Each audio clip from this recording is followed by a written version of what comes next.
পূর্ব মেদিনীপুর জেলা পুলিশের বড় সফলতা। পূর্ব মেদিনীপুর জেলায় হারিয়ে যাওয়া বা চুরি হয়ে যাওয়া মোবাইল উদ্ধার করে ফিরিয়ে দিল পুলিশ।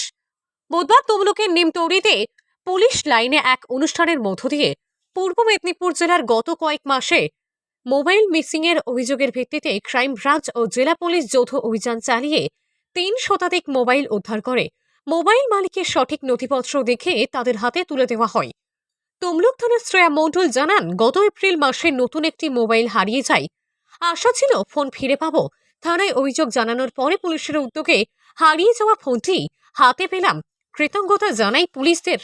মল্লিকা পাখিরা মাইতি জানান, কালী পুজোর সময় মোবাইলটি হারিয়ে যায়, তারপর আজ হাতে পেয়ে ভীষণ খুশি।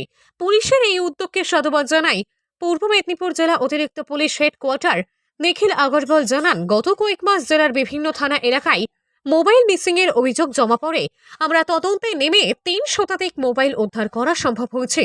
সেগুলি আমরা আজ তমলুক পুলিশ লাইন এবং কাঁথিতে মোবাইল মালিকদের হাতে তুলে দেওয়া হয়েছে। আগামী দিন বাকি অভিযোগগুলো খতিয়ে দেখা হচ্ছে।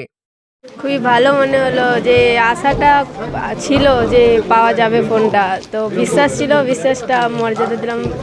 মানে স্যারদেরকে প্রচুর কৃতজ্ঞ জানাই যে পেয়ে গেলাম ফোনটা। কবে হারিয়েছিল, কবে পেলে? আমার এপ্রিলের 25 তারিখে হারিয়েছিল, আর কেনা হয়েছিল প্রায় 3 মাস আগে, জানুয়ারি থেকে কেনা হয়েছিল। ভেবেছিলে যে পাবে বলে?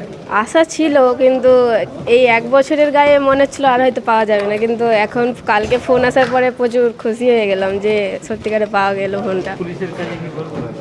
পুলিশের কাছে মানে সব স্যারদেরকে মানে প্রচুর কৃতজ্ঞ জানাচ্ছি যে আমার ফোনটা পাওয়ার জন্যে, যে খুঁজে পাওয়ার জন্যে, যে প্রচুর মানে। ঠিক। হ্যাঁ, শ্রেয়া মণ্ডল, কোথায় বাড়ি? দক্ষিণ জিয়াদা। কবে মোবাইল হারিয়েছিল, কবে পেলেন, কি বলবেন? কালী পুজোর সময় হারিয়েছিল। আমি ময়না থানাতে মিসিং কমপ্লেনটা করেছিলাম, তো আমার বিশ্বাস ছিল ফোন পাবো। তো সেই বিশ্বাসটা ছিল বলে আজকে ফোনটা পেলাম, খুব আনন্দ লাগছে। Thank you. ওনার নাম? মল্লিকা পাখিরা মাইতি। আপনারা দেখছেন TV12 বাংলা।